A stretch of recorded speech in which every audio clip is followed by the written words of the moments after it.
एक स्पष्टच बोलायचं होतं. खूप सारे लोक येत आहेत नगरसेवकासाठी उभे राहिलेत आणि हे देत आहेत. हां, ठीक आहे. आणि माझे कमेंट पण असतात, रिप्लाय पण असतात की जो व्यक्ती परप्रांतीयांना हुसकावून लावण्याची हिंमत ठेवेल किंवा मायग्रेशन थांबवेल त्यालाच मी मत देणार. असं का? म्हणजे जे अनेक वर्षापासून राहतात तिथे, त्यांचं काही प्रॉब्लेम नाही आहेत, त्यांच्याशी आपण मिसळून गेलेत. पण जे नवीन येत आहेत त्यांचा प्रॉब्लेम होतोय. आता तुम्हाला सांगतो मी, आमचं दुकान आहे, मला इथे क्लासेस चालू करता येत नाही कारण की शेजारी खूप आवाज असतो, ते काय ऐकत नाहीत. दुसरं म्हणजे मी जिथे क्लासेस चालू केला होता तिथे मला तेच प्रॉब्लेम झाला होता.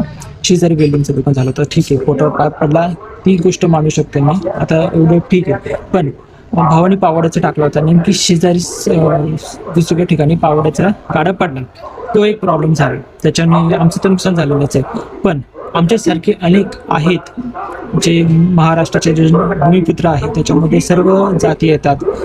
तुम्ही फक्त हे पकडा की कोणतीही तुमची जात असेल ना, तुम्ही जर का भूमिपुत्र असेल तर तुम्हाला इथे संधी भेटली पाहिजे, कन्स्ट्रक्शनमध्ये कामं भेटली पाहिजे, तुम्हाला नोकऱ्यांना संधी भेटली पाहिजे, कंत्राट तुम्हाला भेटले पाहिजे. जर का तुम्ही उपाशी तर घरामध्ये खाणार काय, एवढं ठीक आहे, इथपर्यंत आपण पाहू शकतो, सांभाळू शकतो. पण आता मुंबईला जी परिस्थिती चालू आहे की MP मधून गाड्या येत आहेत आणि आमच्याकडे पण गाडी आहेत, पण गाडी घरी लावली तिला नाही भेटलं काम.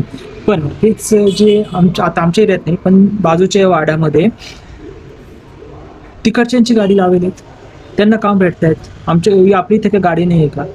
म्हणजे जर का आपल्या इथल्या व्यक्तींना पैसा कमवता येत नसेल, भूमिपुत्रांना काम भेटत नसेल, अडचणी तयार होत असेल, तर मग अशा वेळेस नगरसेवकांनी काय केलं पाहिजे की त्यांनी आपल्याला मिळवून दिलं पाहिजे, काम मिळवून दिलं पाहिजे. किंवा जे इथे रस्त्यावर धंदे टाकतात ते भूमिपुत्र पाहिजे, मायग्रेशन थांबवलं पाहिजे, कंट्रोल केलं पाहिजे.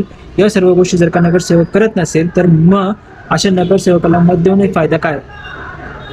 मग तो कोण करतो काय काम? जर का तो कामं करतोय आणि तो त्याच्यामध्ये बाकीच्या लोकांना जर का पुढे नेत असेल तर मग असं नगरसेवक कामाचं काय? आपल्या नगरसेवकाची नगरची सेवा असेल जर का करत असेल तर आपल्या नगरामध्ये जे राहणारे आहेत, भूमिपुत्र आहेत, त्यांना कामं दिलं पाहिजे, त्यांचं पण भलं पाहिलं पाहिजे ना. पण ते सध्या होत नाहीये. त्याच्यामुळे थोडंसं मी प्रत्येक जो येतो व्यक्ती त्याला एकच म्हणतोय, कोणी नगरसेवक उभेला असेल तर त्याला पेमेंट जाणार आहे, आपल्या टॅक्समधून जाणार आहे. त्याला एक विचारणं आहे की अरे बाबा, आमच्या इथे जो लोक येत आहेत, खूप सारे लोंढे येत आहेत, अक्षरशः मुंबईला बघायला गेलं तर रोहिंगी सुद्धा आलेले आहेत आणि चिक्कर वाढलेले आहेत. ते सुद्धा कंट्रोल त्यांच्याकडून राहत नाहीयेत. मग हे कंट्रोल केलंच पाहिजे. आणि नगरसेवकाकडून मग आमदार, मग खासदार, ही पुढची गोष्ट आहे. आमदार खासदार डायरेक्ट रस्त्यावर उतरू शकत नाही, नगरसेवक उतरू शकतो.